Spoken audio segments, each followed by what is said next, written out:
Kenapa perempuan seringkali menolak laki-laki yang menurut dia itu adalah sosok pria idamannya?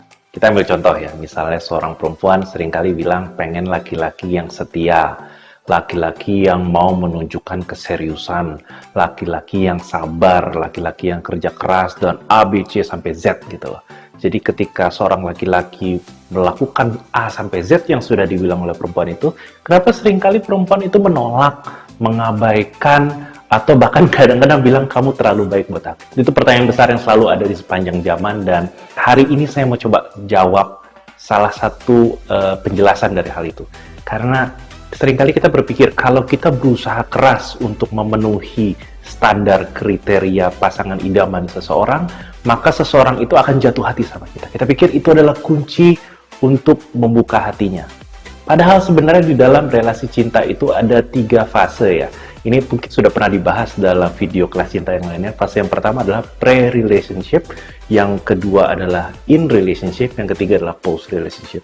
Nah, ketika seorang perempuan menceritakan sosok kriteria pria idaman, maka perempuan itu sedang membayangkan laki-laki yang ada di tengah ini. Laki-laki yang bertanggung jawab, yang dewasa, yang sabar, yang mengalah, yang romantis, dan segala macam. Jadi, memang benar dia sedang menceritakan sosok yang seperti ini. Tapi ada satu tahapan utama yang terlewatkan oleh dia, yang tidak tersebutkan. Seringkali dia tidak sadar, yang membuat dia tuh harus tertarik dulu. Jadi ada satu fase yang harus membuat dia tertarik lebih dahulu sebelum masuk ke dalam sini. Jadi jika kita belum membuat dia merasa tertarik dulu, maka hampir percuma kita mengisi yang fase 2 ini, fase in relationship ini, menjadi baik, menjadi hangat, mau memberikan solusi, memotivasi. Ini agak percuma kalau perempuannya belum tertarik dulu. Jadi ada 2 hal berbeda yang tidak banyak disadari oleh orang-orang. Yang pertama adalah hal-hal yang membuat wanita menjadi nyaman, dan hal-hal yang membuat wanita jadi tertarik. Kita seringkali sebagai laki-laki terfokus untuk berusaha membuat dia nyaman. Berusaha membuktikan diri kita bahwa kitalah yang terbaik buat dia. Tapi kita lupa untuk membuat dia tertarik. Nah, hal-hal ketertarikan itu bertumpang tindih dengan hal-hal yang membuat dia nyaman. Tapi ada hal-hal yang spesifik membuat dia tertarik. Misalnya, bikin dia penasaran. Ya kan? Penasaran ini bertentangan dengan nyaman.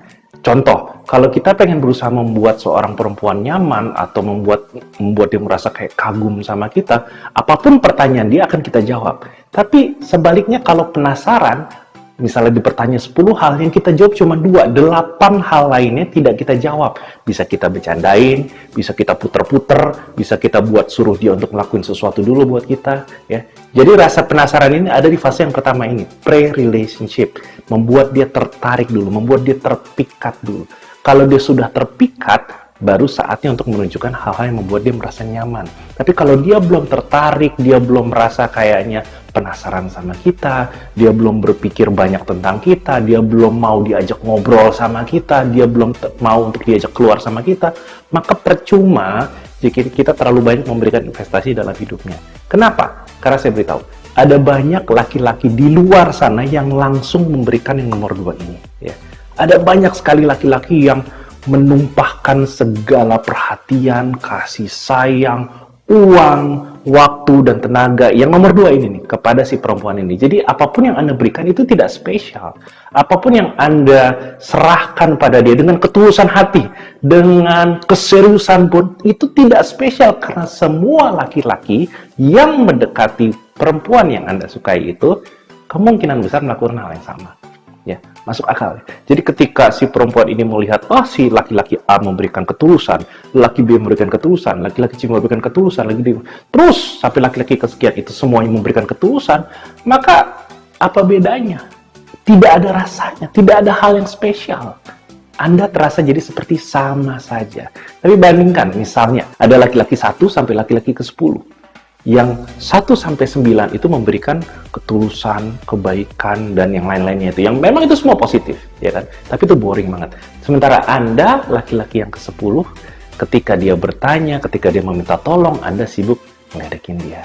Anda bercandain dia, Anda mainin, Anda buat dia merasa kesel, gregetan sama Anda. Saya jamin, pasti dia akan lebih memikirkan Anda, dia akan berusaha ngeledekin Anda balik, dia akan kesel, gregetan sama Anda. Jadi chatting dengan Anda itu akan lebih diladenin.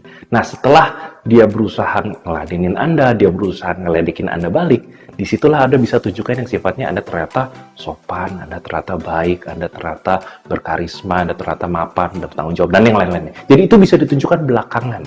Hal-hal yang membuat ketertarikan itu harus ditunjukkan di depan. Hal-hal yang menciptakan kenyamanan itu boleh datang belakangan. Inilah yang terjadi dengan bad boy istilahnya gitu, atau playboy, laki-laki yang istilahnya brengsek gitu loh.